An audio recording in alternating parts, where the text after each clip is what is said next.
ശുചിമുറി മാലിന്യം റോഡിലേക്ക് ഒഴുകുന്നുവെന്ന പരാതിയുമായി നാട്ടുകാർ. തൃക്കാക്കര നഗരസഭയിലെ 38-ാം വാർഡിൽ കരിമക്കാടിന് സമീപമാണ് ഇത്തരത്തിൽ ശുചിമുറി മാലിന്യം റോഡിലേക്കൊഴുകി നാട്ടുകാർ ദുരിതത്തിലായിരിക്കുന്നത്. സമീപത്തെ കോളേജ് ഹോസ്റ്റലിൽ നിന്നുമാണ് മലിനജലം റോഡിലേക്ക് ഒഴുകുന്നതെന്നാണ് നാട്ടുകാർ പറയുന്നത്. ഇത്തരത്തിൽ ശുചിമുറി മാലിന്യം റോഡിലേക്ക് ഒഴുകാൻ തുടങ്ങിയിട്ട് നാളുകളായെന്നും ചില സമയങ്ങളിൽ ഇത് കൂടുതലായി ഒഴുകുന്നുണ്ടെന്നും നാട്ടുകാർ പറഞ്ഞു. തൃക്കാക്കര മോഡൽ എഞ്ചിനീയറിംഗ് കോളേജിൻ്റെ ഹോസ്റ്റലാണ്. ഈ ഹോസ്റ്റലിൽ നിന്ന് കാലങ്ങളായി ഈ സെപ്റ്റിക് ടാങ്കിൻ്റെ ഔട്ട്ലൈൻ പൊട്ടി റോഡിലേക്ക് ഒഴുകുന്നത്. ഇവിടെ ഒരുപാട് ആളുകൾ താമസിക്കുന്ന സ്ഥലമാണ്. രാവിലെ ഒരുപാട് സ്കൂൾ കുട്ടികളും കോളേജ് വിദ്യാർത്ഥികളും അടക്കം ഒരുപാട് പേര് ഇതിലൂടെ ജോലിക്ക് പോകുന്നതാണ്.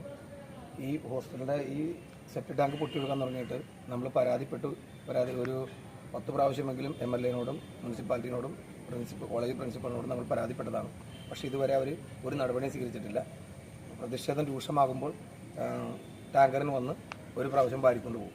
അല്ലാതെ പിന്നെ വേറെ നടപടികളൊന്നും ഉണ്ടാവാറില്ല. സെപ്റ്റിക് ടാങ്ക് മാറ്റി സ്ഥാപിക്കണമെന്ന് ആവശ്യപ്പെട്ട് ഇവിടുത്തെ പ്രദേശവാസികളായ ആളുകളെല്ലാവരും ധർണ നടത്തുകയും പ്രിൻസിപ്പളിനെ അടുത്ത് കാര്യങ്ങൾ സംസാരിക്കുകയും ചെയ്തിട്ടുണ്ടായിരുന്നു. പക്ഷേ ഇതുവരെ അത് നടത്തിയിട്ടില്ല. നമ്മളെ ശരിക്കും അസുഖങ്ങൾ പടർന്നു പിടിക്കുന്ന ഒരു സാഹചര്യത്തിലേക്കാണ് ഇപ്പോൾ ഇവിടുത്തെ അവസ്ഥ. ഡെങ്കിപ്പനി അടക്കം ഒരുപാട് പേർക്ക് പടർന്നു പിടിച്ചത് ഈ വാർഡിൽ നിന്നാണ്. ഇതിൻ്റെ എല്ലാം മൂലകാരണം ഒരുപക്ഷെ ഇത് തന്നെ ആയിരിക്കാം. നഗരസഭ ആരോഗ്യ വിഭാഗത്തിലും സ്ഥലം MLA-യോടും കോളേജ് അധികൃതരോടും പരാതി പറഞ്ഞിട്ടും ഇതുവരെയും യാതൊരുവിധ നടപടിയും ഉണ്ടായിട്ടില്ലെന്ന് നാട്ടുകാർ ആരോപിക്കുന്നു.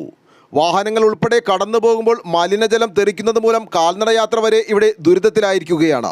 ഡെങ്കിപ്പനി ഉൾപ്പെടെയുള്ള പകർച്ചവ്യാധികൾ വ്യാപകമായിരിക്കുന്ന ഈ സാഹചര്യത്തിൽ ഇതിനൊരു പരിഹാരം കാണാതെ അധികൃതർ ആരുടെയെങ്കിലും മരണത്തിനു വേണ്ടി കാത്തിരിക്കുകയാണോ എന്നും നാട്ടുകാർ ചോദിക്കുന്നു. പകർച്ചവ്യാധികൾ ഉൾപ്പെടെ പടർന്നു പിടിക്കുന്ന സാഹചര്യത്തിൽ അധികൃതരുടെ ഭാഗത്തു നിന്നും വേണ്ട നടപടികൾ ഉണ്ടാകാത്തതിനെ തുടർന്ന് ഈ വിഷയം ആരോഗ്യമന്ത്രി വീണ ജോർജിന്റെ ശ്രദ്ധയിൽപ്പെടുത്തിയിട്ടുണ്ടെന്നും നാട്ടുകാർ പറഞ്ഞു. News desk, Kakkanad.